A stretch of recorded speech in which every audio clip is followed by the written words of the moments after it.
పచ్చని పొలాల మధ్య ఉన్న ఒక చిన్న గ్రామంలో యువ మహేష్ సూర్యుని బంగారు కిరణాల క్రింద అరిగిపోయిన ఫుట్బాల్ను తన్నుతూ రోజులు గడుపుతాడు. ప్రతి కిక్తో అతను ఒకరోజు ఫుట్బాల్ స్టార్ కావాలని కలలు కంటాడు. అతని హృదయం స్టేడియం జనాల సుదూర గర్జనపై స్థిరపడింది.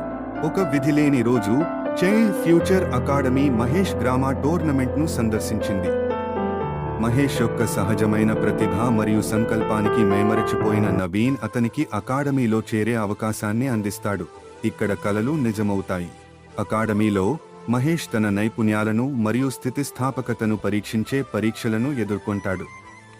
కోచ్ పటేల్ యొక్క కఠినమైన ఇంకా శ్రద్ధగల మార్గదర్శకత్వంలో అతను తన సాంకేతికతను మెరుగుపరుచుకుంటాడు, వ్యూహాన్ని నేర్చుకుంటాడు.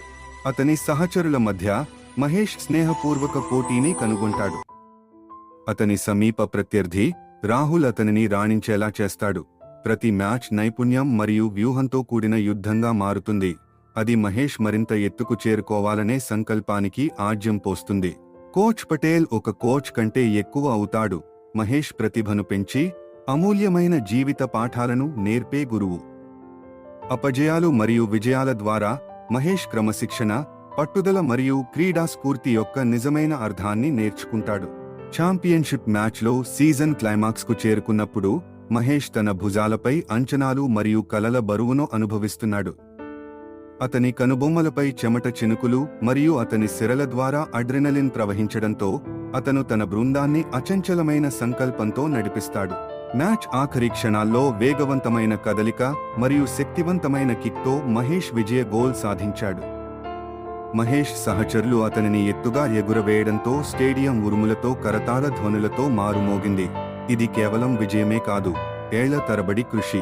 కొన్నాళ్ల తర్వాత మహేష్ తన దేశపు జెర్సీని ధరించి అంతర్జాతీయ వేదికపై గర్వంగా నిలిచాడు. పల్లెటూరి కుర్రాడి నుండి ఫుట్బాల్ స్టార్ వరకు అతని ప్రయాణం డ్రీమర్లకు స్ఫూర్తినిస్తుంది. పట్టుదల మరియు సరైన మార్గదర్శకత్వం ఉంటే ఏదైనా సాధ్యమేనని రుజువు చేస్తుంది. మహేష్ తరువాతి తరం ఔత్సాహిక ఫుట్బాల్ స్టార్ల వైపు చూస్తున్నప్పుడు పెద్ద కలలు కనండి, కష్టపడి పనిచేయండి, ఎక్కడి నుండి వచ్చామో మర్చిపోకండి అని అతను చైల్డ్ ఫ్యూచర్ స్పోర్ట్స్ అకాడమీకి ధన్యవాదాలు చెప్పాడు.